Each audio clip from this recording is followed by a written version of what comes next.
మొత్తంగా అయితే మాత్రం ఆ ఘటనకు సంబంధించిన విజువల్స్ మీరు చూస్తున్నారు. ఏమిటి మీ వ్యవహారం, ఇలా ఎందుకు చేస్తున్నారని చెప్పి ప్రయాణికులు ఆ ఎయిర్పోర్ట్ సిబ్బందిని ప్రశ్నిస్తున్నారు. కాలర్ పట్టుకొని ప్రశ్నిస్తున్నారని చెప్పుకోవాలి. బహుశా ఆ పదం కాస్త పెద్దదిగా అనిపించవచ్చు. బట్ ఆ విజువల్స్ చూడండి. వాళ్ళు విమానాన్ని ఇన్ఫ్యాక్ట్ వాళ్ళు విమానం ఎక్కి వాళ్ళ గమ్యస్థానాలకి చేరుకోవాలి అనుకుంటున్న వాళ్ళు. కానీ ఏం జరిగింది? హైదరాబాద్ నుంచి తిరుపతి వెళ్లే అలియన్స్ విమానంలో సాంకేతిక లోపం తలెత్తింది. గంట సేపు రన్వే పైనే నిలిచిపోయింది ఆ విమానం. దీంతో ప్రయాణికులు ఆందోళనకు గురయ్యారు. ప్రతిదీ చెకింగ్స్ ఉంటూ ఉంటాయి కదా, మరి ముఖ్యంగా ఎస్ఓపి అంటూ ఉంటారు, స్టాండర్డ్ ఆపరేషనల్ ప్రొసీజర్ అని చెప్పి. అదెందుకు పాటించలేదు? ఒక విమానానికి సంబంధించి సాంకేతిక లోపం తలెత్తే అవకాశం ఉందా, తలెత్తుతుందని చెప్పి తెలిస్తే వెంటనే ప్రత్యామ్నాయ మార్గాలను ఏర్పాటు చేయాలి కదా. ఇది వాళ్ళు అక్కడ ప్రశ్నిస్తోంది. గంట సేపు రన్వే పైన ఎలా నిల్చోబెట్టేస్తారు మమ్మల్ని? ఎందుకంటే ఎవరైనా విమాన ప్రయాణాన్ని ఎందుకు ఎంచుకుంటారు? ఒక గంటన్నర ప్రయాణం ఉంటుంది అనుకుందాం. అది కూడా హైదరాబాద్ నుంచి విశాఖపట్నం ఫర్ సపోజ్ తీసుకుందాం.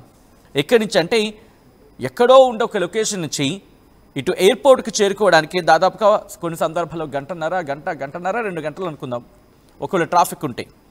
సో అక్కడి నుంచి మళ్ళీ ఆ వెయిటింగ్ టైం ఉంటుంది కదా వెళ్ళే ముందు, అదొక గంట, ఇదొక 2 గంటలు అనుకుందాం ఫర్ ఎగ్జాంపుల్. దాంతోపాటు ఇక్కడ ఒక వెయిటింగ్ పీరియడ్ ఒక 1 అవర్ ఉంటుంది అనుకుందాం, ఆ చెక్కింగ్ పీరియడ్ ఇదంతా. ఆ తర్వాత విమానానికి సంబంధించి అక్కడికి క్రమంలో ఒక 1 అవర్ జర్నీ, అంటే 2, 3, 4, ఇంకో గంట 5, అక్కడి నుంచి దిగిన తర్వాత ఒక 6, అంటే 6-7 గంటల విమానయాన ప్రయాణం. అందుకే కదా అదే ట్రైన్లో వెళితే సుమారుగా 12 గంటలు, అంటే ఒక 5 గంటల టైం మిగిల్చుకుందామని చెప్పి ప్రయత్నం. సో దానికోసం ఎంచుకునేది. ఈ క్రమంలోనే లేట్ అయితే అర్థం ఏంటి? తప్పెవరిది? మళ్ళీ ఒక్క క్షణం వాళ్ళు లేట్ అయ్యారు అనుకుందాం, ఒక్క క్షణం, ఇంకా ప్లేన్ బయలుదేరాలి, లేదు ఇంకా అంతా అయిపోయింది, డోర్ క్లోజ్ అయిపోయాయి, మీరు ఇంకా వెళ్ళిపోవచ్చు అని చెప్పి అంటారే. మీకు కావాల్సి వచ్చిన టైంలో మీ టైమింగ్స్ మీకు ఉంటాయి. పక్క వాళ్ళ టైమ్స్ మాత్రం పట్టించుకోరు, వాళ్ళ ప్రాణాలని పట్టించుకోరు. వాళ్ళ ప్రాణాలు మీకు అవసరం లేదు. దాంతోపాటు వాళ్ళకి సంబంధించి ఇష్యూస్ అడ్రస్ చేయరు. గంట సేపు రన్వే పై నిలిచిపోయిందంటే అర్థం ఏంటి? ఎందుకు ప్రాపర్ చెకింగ్స్ లేవు? అది వాళ్ళు అడుగుతోంది, ప్రశ్నిస్తోంది. అక్కడ చూడండి, ఒక మహిళ ఆగ్రహాన్ని వ్యక్తం చేస్తున్నారు. అక్కడ ఎయిర్పోర్ట్ సిబ్బందితో వాగ్వాదాన్ని దిగుతున్నారు. ఏం చేస్తున్నారు మీరు అని చెప్పి నిలదీస్తోంది ఆవిడ. ప్రయాణికులు నిలదీస్తున్నారు, ఎంతసేపు ఏం చేస్తున్నారంటూ కూడా. ఏం సమాధానం చెప్తారు? ఆ ప్రయాణం వాళ్ళు సేఫ్గా గమ్యస్థానాలకి చేరుకోవాలని చెప్పి అనుకుంటారు ఎవరైనా. అటువంటిది ఆ రన్వే మీద వాళ్ళు అక్కడ గొడవ దిగాల్సిన పరిస్థితి అసలు ఎందుకు వస్తుంది? ఎందుకు వాళ్ళు గొడవ దిగాలి? వాళ్ళ ప్రయాణం వాళ్ళకి ప్రాపర్గా అయిపోతే ఎవరైనా ఎందుకు గొడవ దిగుతారు? ఒకవేళ ఇండివిజువల్గా గొడవ దిగారు అనుకుందాం, you have right to take action కదా. బట్ మీరు ప్రయాణానికి సంబంధించి ఏ మేరకు మీరు అష్యూరెన్స్ ఇస్తున్నారు? మీరు లేట్ అయితే ప్రజలు ఒప్పుకోవాలి. మీరు లేట్ అయితే ఎటువంటి కన్సెషన్స్ ఉండవు. మీరు లేట్ అయితే ఎటువంటి ఆప్షన్స్ మీరు అగ్రీ చేయరు, అంతే కదా. మీరు లేట్ అయ్యారు అనుకోండి, ప్రజలు దానికి తలంచాలి. మీ భాష అంతే కదా. మీరు లేట్ అయితే, మీది తప్పు అయితే, మీది ప్రమాదం అయితే ప్రజలు ఒప్పుకోవాలి. అదే ప్రజలు ఒక 5 నిమిషాలు లేట్ అయితే, నో, ఛాన్సెస్ ఆర్ డన్, లేదండి మూవ్ అయిపోయింది, ఫ్లైట్ వెళ్ళిపోయింది, ఇది మీ పద్ధతి. అండ్ ఇప్పుడు ఇలాంటి ఘటనలు జరిగినప్పుడు మాత్రం ఇటు ప్రయాణికులు ఏమీ అనకూడదు. మీరు సముదాయిస్తారు, సోకాళ్ళు సముదాయించడం.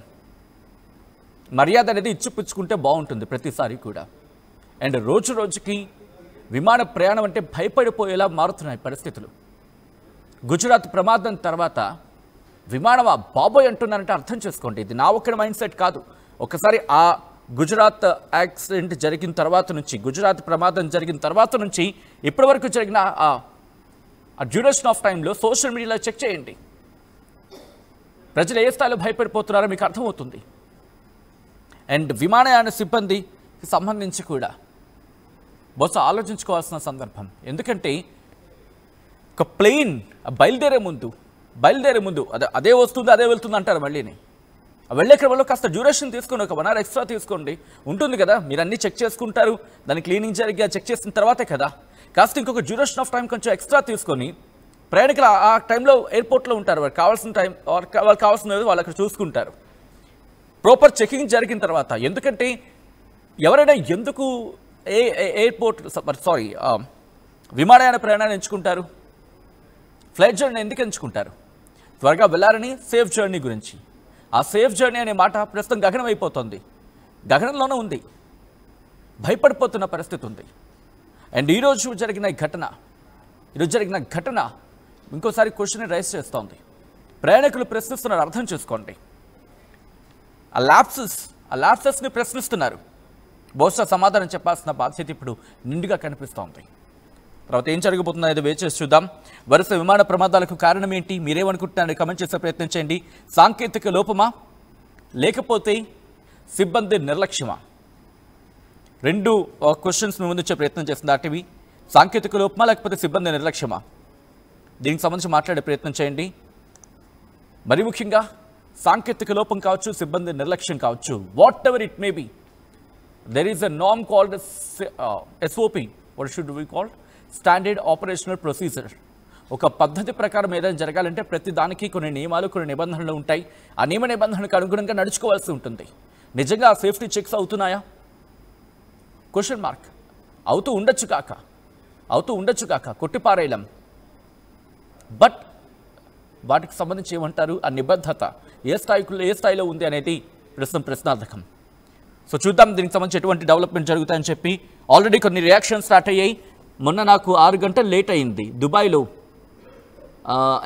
అదేదో ఫ్లైట్ గురించి మెన్షన్ చేశారు, 3 గంటలు అందులో ఉన్నామని చెప్పి తెలంగాణ మనది అనే వ్యక్తి ఈ కామెంట్ చేశారు.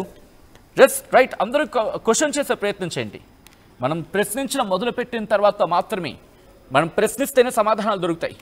కొన్నిటికి మనం ప్రశ్నిస్తేనే, కొన్ని సందర్భాల్లో అఫ్కోర్స్ అందరినీ మనం పూర్తిగా అందరికీ ఆపాదించడం ఉద్దేశం కాకపోవచ్చు, కానీ కొందరిలో అయినా మార్పు రావాలి.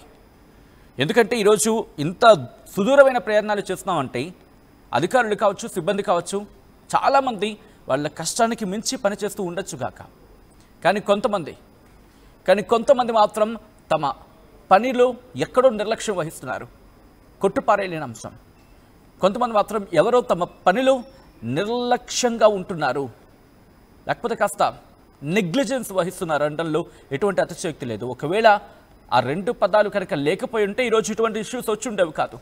3 గంటలు ఏంటి, గంట పట్ల ఏంటి, అఫ్కోర్స్ ప్రతికూల వాతావరణాలు ఉన్నాయనుకుందాం, అంటే బాగా భారీ వర్షాలు పడ్డము, లేకపోతే ఎటువంటి అంటే దాని ఏమంటారు, ప్రతికూల వాతావరణాలు, న్యాచురల్ కెలామిటీస్ ఉన్నాయనుకుందాం. ఆ సందర్భంలో కావచ్చు, లేకపోతే కాస్త ఇబ్బందికర వాతావరణం ఉందనుకుందాం. అటువంటి సందర్భంలో ఎవరైనా ఓకే అంటారు. బట్ ఏమీ కానప్పుడు ఏంటి సమస్య?